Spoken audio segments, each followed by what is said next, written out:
Bueno, pues pasemos a hablar, si le parece, sobre sus libros y el punto de unión, pues seguramente es el humor, ¿no? El punto de humor con las distintas obras que... Pues sí, y precisamente el contacto y la amistad de Zavattini me vino porque yo había escrito unos relatos de humor y me eligieron uno y lo incluyeron en una enciclopedia internacional de humoristas de todo el mundo. Tenía que notar la editorial Rizzoli. La Rizzoli, la famosa editorial Rizzoli. Y entonces, cuando yo un día vi a Zavattini en Madrid, le saludé, ya le había hecho una entrevista, pero no se acordaba de mí. Pero le dije, mire, maestro, usted y yo estamos en el mismo enciclopedia. Me dijo, ¿cuál es su historia? Le dije, en el tren, Intreno. Me dijo, oiga, me encanta. El día que escriba usted tal libro, lo prologo. Yo pensé que era una cortesía. Bueno, pues escribió un prólogo bellísimo, que se lo ha reproducido en varios libros míos luego, posteriormente. El prólogo de Zavattini, recordando sus estancias en Barcelona, su gran amistad con Ricardo Muñoz Suay, con Berlanga, por ejemplo. Tenía que anotar, no sé si es la primera publicación suya, de Petris. Sí, Historias del tren, que luego se llevó a la televisión, lo llevó Luis María Güell, con Carlos Velat, en la serie Escritores de hoy. Que es el relato y confesiones de un burgués. Sí, que se pierde en un túnel. Entonces tenemos la influencia del absurdo, en la época en que Anchón Mercero hace La cabina y yo hago... esa historia de un hombre que un tren no tiene un túnel de salida. Es una coincidencia total que siempre Mercero y yo nos reímos mucho, pero es coincidencia de la misma influencia que tenemos entonces del teatro, del absurdo, del humor absurdo de aquella época. En aquella época en que había tanta censura que el escape era lo absurdo o el surrealismo, eran las salidas. ¿Tiene que cambiar mucho para adaptarlo a la televisión o no? No lo cambiaron mucho, no.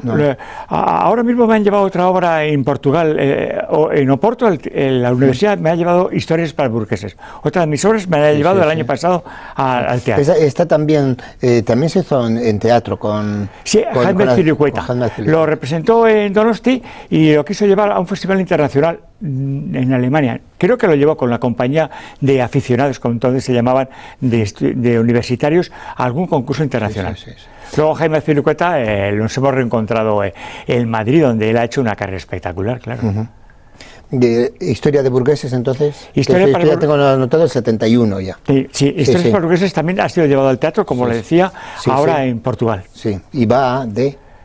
Esta historia de burgueses... son confesiones de un burgués anónimo, un retrato anónimo. También había un grupo que había también un actor, Arrázola, que trabajó en la película Maitec, que tenía una compañía de teatro Duodeno, que llevaron algunas historias mías a una obra de teatro que se llamaba Pasen y mueran, que tuvo un gran éxito en Madrid y en varios lugares, y en Cuba, la llevaron a Cuba.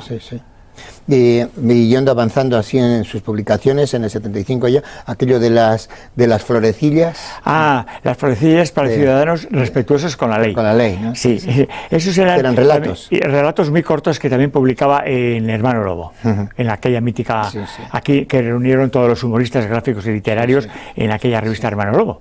Bueno, evidentemente, como hemos comentado, el punto de unir era el humor, pero un humor irónico, satírico, ¿no? Y negro también. Humor negro también, sí. Pero con la intención, digamos, de poner en evidencia determinadas cosas. Evidentemente, ¿no? sí, sobre todo las frustraciones del ciudadano anónimo.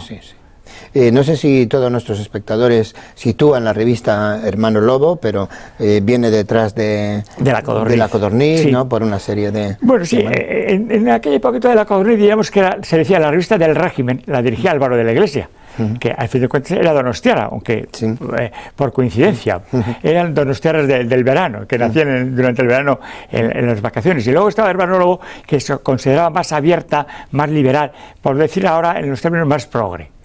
Que por cierto, pero no tuvo problemas con la censura franquista, pero no la cerró la censura, fueron cuestiones internas de intereses entre los más famosos humoristas las que le obligaron a cerrar. Pero no fue la política, hay que decirlo de verdad que no fue así, ¿no? De todos modos, la Codorniz también tuvo sus más y sus menos con el régimen. ¿No? De cierres también. Yo lo escribía alguna cosa sobre la Codorniz, pero fueron muy magnificados. Igual que los chistes de Jaimito, se contaban chistes que presuntamente habían sido publicados en la Codorniz y muchos de ellos no eran verdad que hubiesen salido publicados en la Codorniz. O nunca yo los vi reflejados en la Codorniz. Esto sabía mucho de esto mi paisano Chumi Chúmez, el pobre. Sabía mucho de todo esto. Su columna en Hermano Lobo, ¿cómo se llamaba? Episodios de la vida nacional. Episodios de la vida nacional, me invitó a escribir Chumi, malogrado no, el hombre ya murió con sus muchos años, pues hace 5 o 6 años, y la verdad es que tuve una gran amistad con él. Gracias a él yo hice una carrera de escritor de humor en mi país. Y por mi grandísima culpa. Ah, bueno, sí, por mi grandísima culpa lo puse ya nos situamos en el 88, tengo ya aquí, ¿no? Exactamente, sí. Final. Ya es mi primer relato un poco largo, y entonces lo puse como una ironía de cuando hacíamos el acto de contrición, que se decía por mi culpa, por mi gran culpa, por mi grandísima culpa. Ahora ya he observado que mi grandísima lo han eliminado. Se dice solo mi culpa, mi gran culpa, y se acabó. Y era también... Entonces hay una característica, que es que ya pasa a unas dimensiones mayores en el relato, ¿no? Ese relato es la historia de un hombre que se cree que es Mario Cavaradossi, el protagonista de Tosca, de la ópera de Puccini, y que está loco y lo encierra en un manicomio. Y entonces en ese manicomio pasan cosas muy curiosas, muy graciosas o muy patéticas. ¿El cambio, digamos, de las dimensiones del relato le afecta de alguna manera? Yo pretendí luego siempre pasar al relato largo, pero reconozco mi fracaso. Pero se mueve mejor, digamos... En relato corto, Ante todo, no sé dialogar. Comprendo que no sé dialogar, y entonces pues me gustaría dialogar quizás como Hemingway, por ejemplo, o como Graham Greene. Hace poco he visto la película El tercer hombre, que he estado en Viena haciendo un reportaje pero no sé dialogar, y siempre me he parado ahí. También en este relato ya, digamos, su humor cambia también. Sí, no sé si se hace ya, no sé, pues más, tenía aquí más de situaciones patético-cómicas. Yo iba a decir más ácido, pero es que la vida nos hace más ácidos, yo creo. La experiencia de vida, al final, de una bondad innata, como por ejemplo comienza Sabatini en sus relatos, a después, es que la experiencia de vida pesa, y en la vida se descubre que la vida es muy cruel, y que es muy dura, y que es terrible. Eso terminas descubriendo con los años. Y eso se refleja, aunque sea en el humor, ¿no? Pero con unas... Lo intento reflejar en unas píldoras de mis relatos, lo intento. Ahora estoy en tratos con un editor porque me gustaría que se reeditaran estas historias, al menos en parte, porque ya tengo como 5 o 6 libros, pero comprendo que es difícil porque el humor negro ahora no tiene mucho futuro ni tampoco presente. ¿Es así? Es un tipo de humor el que se hace ahora...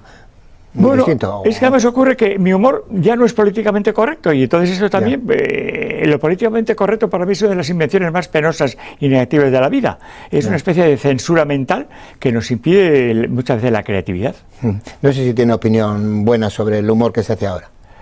Bueno, es que ahora, imagino que hay de todo, pero bueno. Es que ahora no se hace humor, es sátira, es un humor muy, en general, yo no señalo, vasto, grosero. A mí no me gusta, por ejemplo, que me digan que soy un escritor humorista. Prefiero que me digan que soy un escritor de relatos de cierto corte de humor. Pero por eso, por considerar que el humor está muy devaluado. Muy degradado, sí, muy degradado. Porque evidentemente un humorista para mí es Chesterton, Sabatini, pero ahora yo muchas veces el presunto humor que veo en muchas actuaciones en la misma televisión me sonrojan, realmente. Por lo burdo que usted considera. Por lo burdo que sí.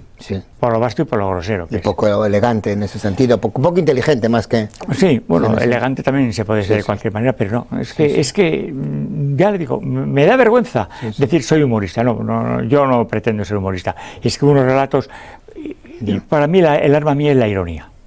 Me gusta decir las cosas con ironía, y todos mis relatos o mis mismos reportajes. Después hizo una antología que llamó, creo que el editor lo hizo, en el que se reunían un poco todas las... Sí, lo reunía, y ahora me han preparado otra de todo esto, porque yo ya hasta ahí he llegado. Yo ya no sigo haciendo más relatos, porque en mi vida creo que he escrito unos 350 relatos y está bien, he dicho. Ya no... Escribí solamente uno cuando murió mi madre, la Macho. Cuando murió la madre, para una antología que figura al lado de García Márquez, que me honra mucho, escribí un relato dedicado a mi madre.